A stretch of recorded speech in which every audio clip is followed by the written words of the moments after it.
नीले आसमान की छतरी के नीचे बसा था निर्वास। ऐसा शहर जहां हर दीवार के कान थे और हर हवा का झोंका चुप्पी में डूबा हुआ। यहाँ लोग बोलते नहीं थे, ना हंसी, ना रोना, ना पुकार, कुछ नहीं। शब्द इस शहर में एक बीमारी माने जाते थे। कहते थे कि अगर कोई जोर से बोल दे तो आसमान फट पड़ता है और धरती कांपने लगती है। सदियों पहले किसी भाषा तूफान ने इस शहर की आवाजें खा ली थी।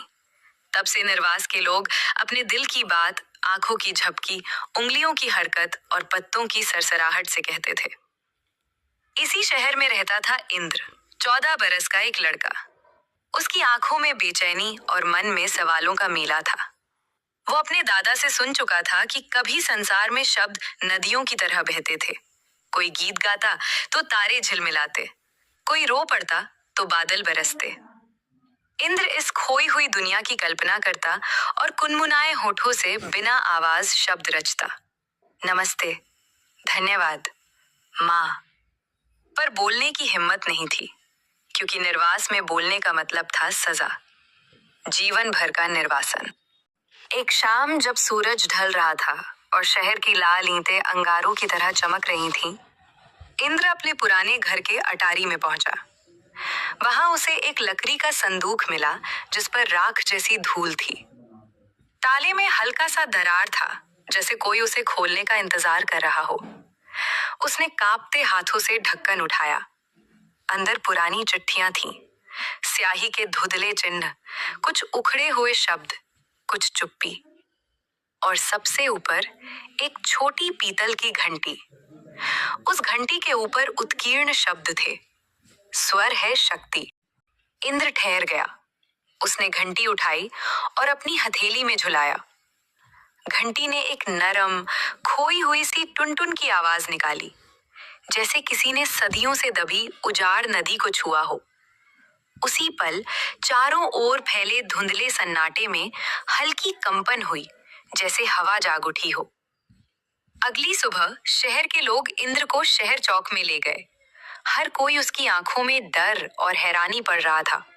सब जानते थे, बोली या ध्वनि कोई भी निकले, शहर का नियम टूटेगा। मुखिया अर्पित, गंभीर आंखों वाला वृद्ध, इंद्र के सामने आया। उसने हाथों से इशारे में कहा, अगर तुमने आवाज पैदा की है तो शहर को बताओ क्यों। इंद्र के गले में कुछ अटका हुआ था, शब्द। सदियों के बाद निर्वास में किसी के होंठ कांपे, सबकी सांसें थम गईं। इंद्र ने आंख बंद की और धीरे, बहुत धीरे उसकी आवाज गूंजी, क्योंकि मैं सुनना चाहता हूँ।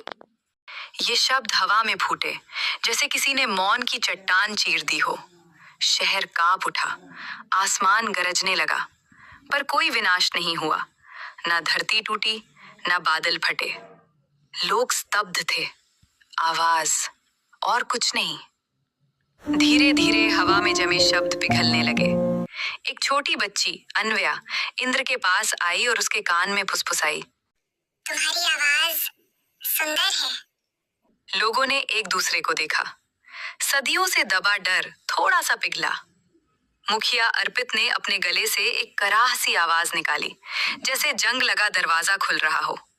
फिर उसने होठों को 2 बार खोला। धन्यवाद। आवाज कम पाती थी, पर जन्म ले चुकी थी।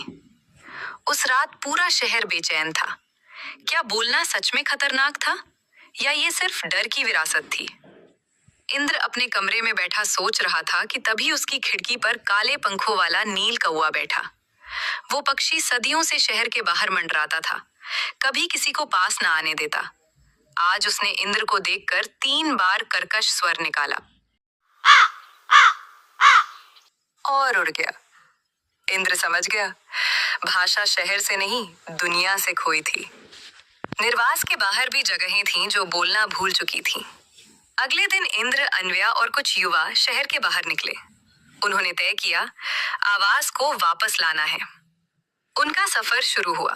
बंजर घाटियां, राख से भरी नदियां, जहां कभी गीत गूंजते थे। एक जगह उन्हें पत्थरों पर उकेरे गए शब्द मिले, जब आवाज रोकी जाती है तब सपने मरते हैं। इंद्र ने अपनी मुट्ठी कस ली। उसने कहा, हम सपनों को जगाएंगे। सफर के 7वें दिन वे पहुंचे प्रतिध्वनि गुफा में। कहते थे कि यहाँ बोली हर ध्वनि अपनी खोई हुई संतान खोजती है। इंद्र अंदर गया और आवाज लगाई, काश। और गुफा से जवाब आया, हाश, शाश, आश। जैसे शब्दों की टूटी हुई प्रतियां वापस लौट रही हों। अन्वया मुस्कुराई। भाषा लौट रही थी।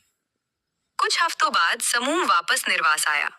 लोगों ने देखा उनकी आंखों में रंग, होठों में कंपन, दिमाग में विचार। इंद्र ने चौक में खड़ा होकर कहा, हम डरे नहीं। आसमान नहीं टूटा, धरती नहीं डूबी। हमने सिर्फ आवाज जगाई और सुना, दुनिया अब भी हमारा इंतजार कर रही है। मुखिया अर्पित की आंखों से 2 लंबी जलधाराएं बह निकली। पहले आंसू जो आवाज रखते थे। वे इंद्र को गले लगाकर बोले, स्वागत है, आखिरी नहीं, पहली राही। शहर में पहली बार घंटियां बजी, बच्चे हंसे, बूढ़ों ने कहानियां सुनाई। दीवारों पर उंगलियों की भाषा की जगह शब्दों की लिखावट उभरने लगी। हर घर के ऊपर धुआं नहीं, गीत उठने लगे। कहते हैं उस रात चांद थोड़ा और चमका और हवाएं धीरे धीरे बोली, धन्यवाद इंद्र। और इंद्र ने आसमान की तरफ देखा, मुस्कुराया और कहा, अब चुप्पी कभी कैद नहीं होगी जब तक कोई एक आवाज जिंदा है। निर्वास अब स्वर्वास कहलाता है। आवाजों का घर, सपनों का नगर। और हर सड़क पर एक पतली रेखा में लिखा है, यदि तुम डरते हो तो बोलो, यदि तुम सपने